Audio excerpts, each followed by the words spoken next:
Bueno, muy buenos días para todos.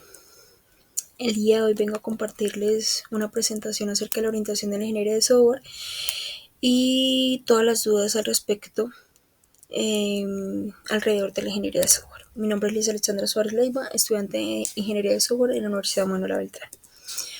Bueno, en primera medida tenemos en qué se desempeña un ingeniero de software. Un ingeniero de software, eh,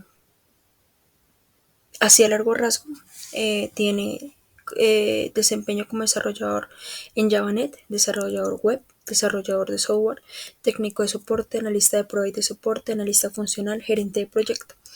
Esto, ¿sí? Comparado con el rango salarial, tenemos de mayor a menor, siendo el mayor los empleos que más solicitados son en Colombia, ¿sí? ¿Qué quiere decir? Que hay muchísima demanda de empleos, ¿sí? Y siendo el 1 el más solicitado, siendo 8 el menos solicitado.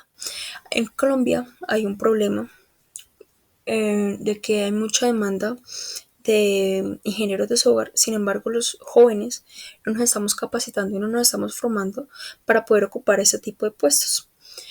Entonces hay muy poca oferta de ingenieros de software, entonces hay un déficit, ¿sí? De profesionales en ese tipo de ámbitos.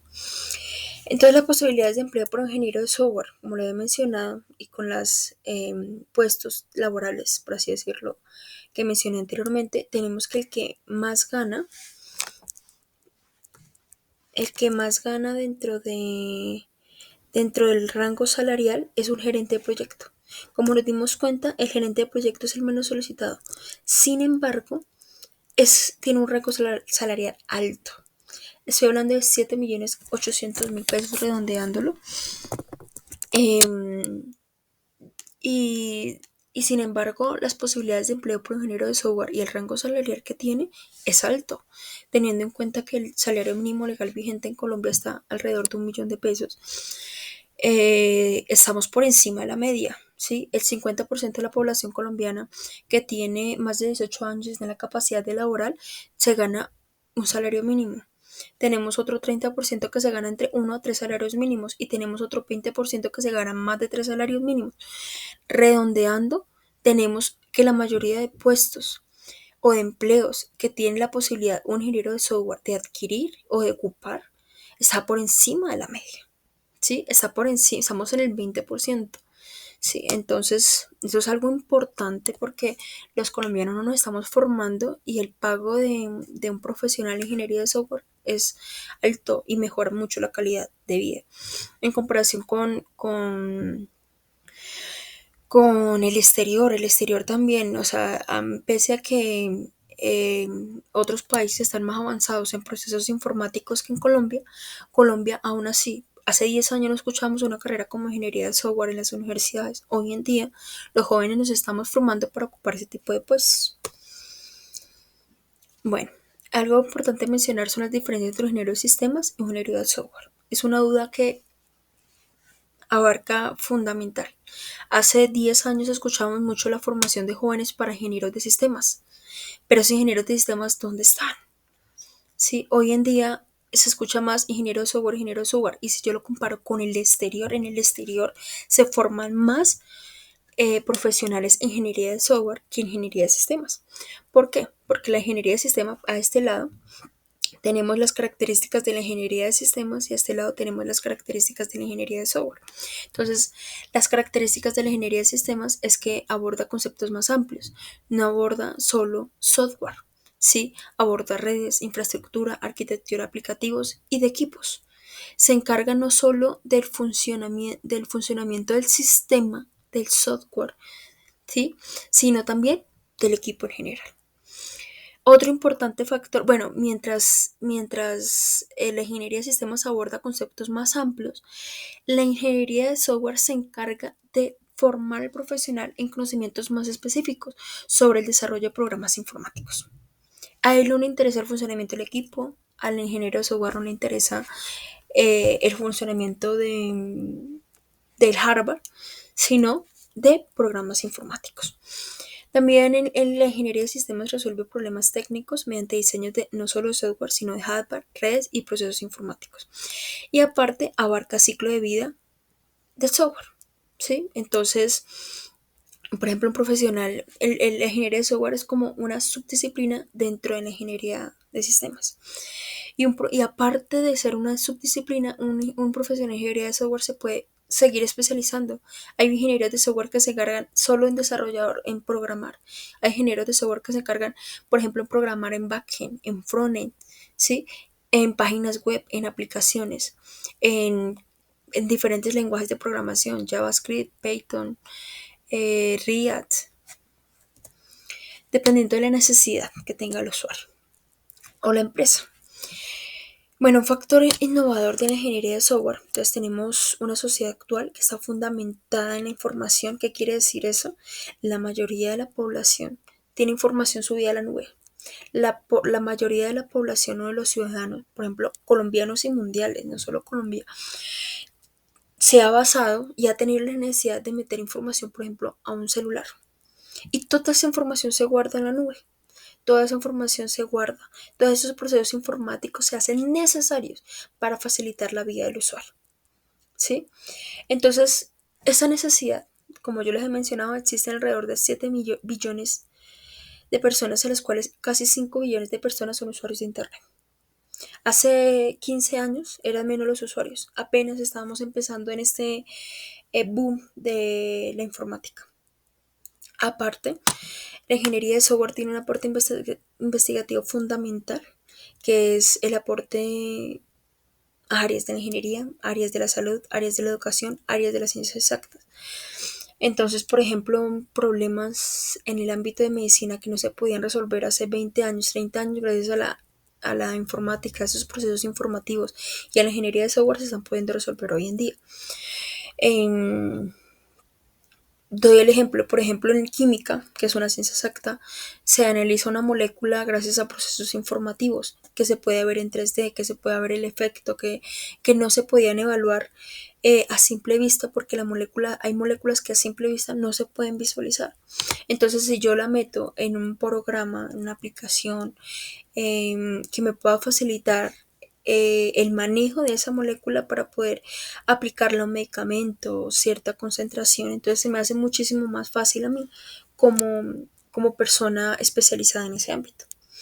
Finalmente tenemos la ética profesional. Un ingeniero de software tiene muchísimas funciones eh, y tiene muchísimas capacidades, ¿no? Está dentro de la ética profesional de cada uno.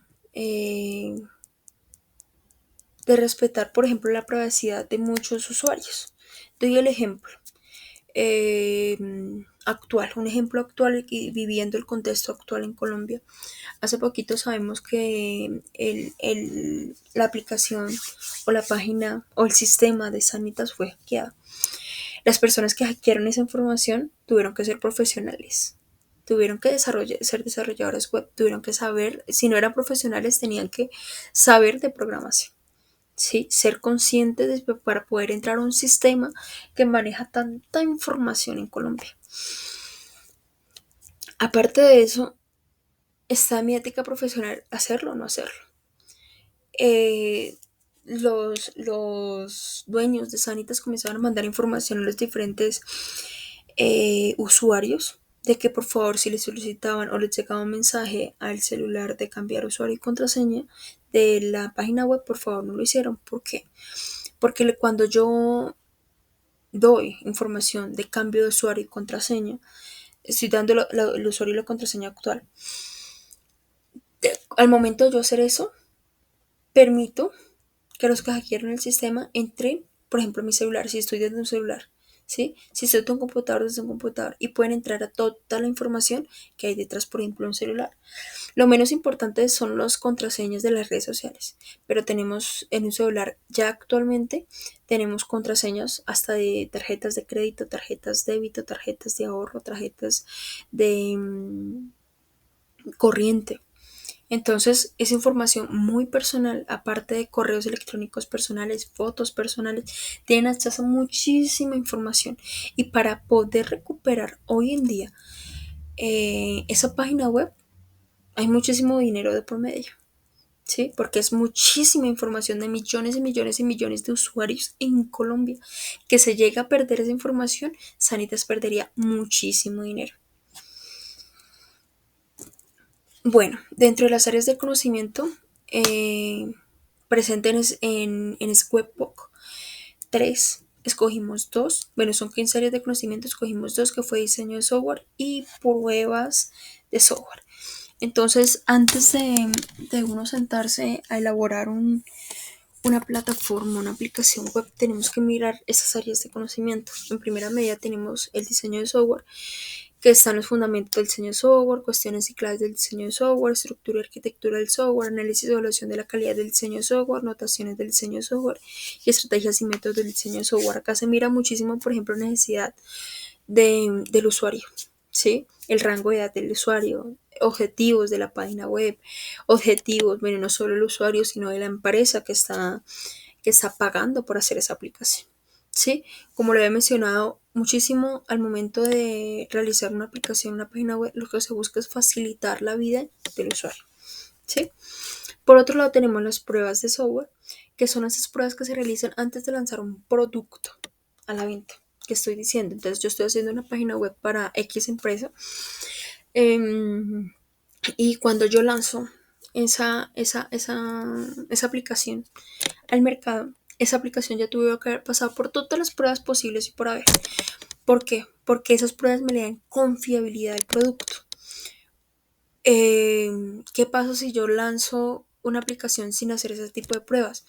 La página puede presentar errores, la página se puede caer, la página puede presentar un y mil inconvenientes. Y si eso ya está en manos del usuario, el usuario se da cuenta de ese tipo de errores, el producto pierde confiabilidad y credibilidad. ¿Sí? Entonces es importante realizar este tipo de pruebas. Hoy en día tenemos un ejemplo, constantemente aplicaciones como Nequi, Bancolombia, Banco Caja Social, por ejemplo, cuando revisamos los resultados del ICFES, algunas plataformas de universidades, cuando hay muchos usuarios al mismo tiempo en esa página, tiende a caerse. Entonces son ese tipo de pruebas se tienen que hacer para darle confiabilidad y credibilidad al usuario. Finalmente, y para no alargar mucho esto, toda la información que les mencioné en la presentación viene de dos documentos principales, uno dado por la Universidad Manuela Beltrán, que es módulo 1 de la orientación a la ingeniería de software, y la otra es Cuervo 2005 de la ingeniería de software libre y sus herramientas aplicadas a proyectos informáticos. Esa bibliografía está con norma APA séptima edición. No siendo más, con esto termino esta presentación. Muchísimas gracias.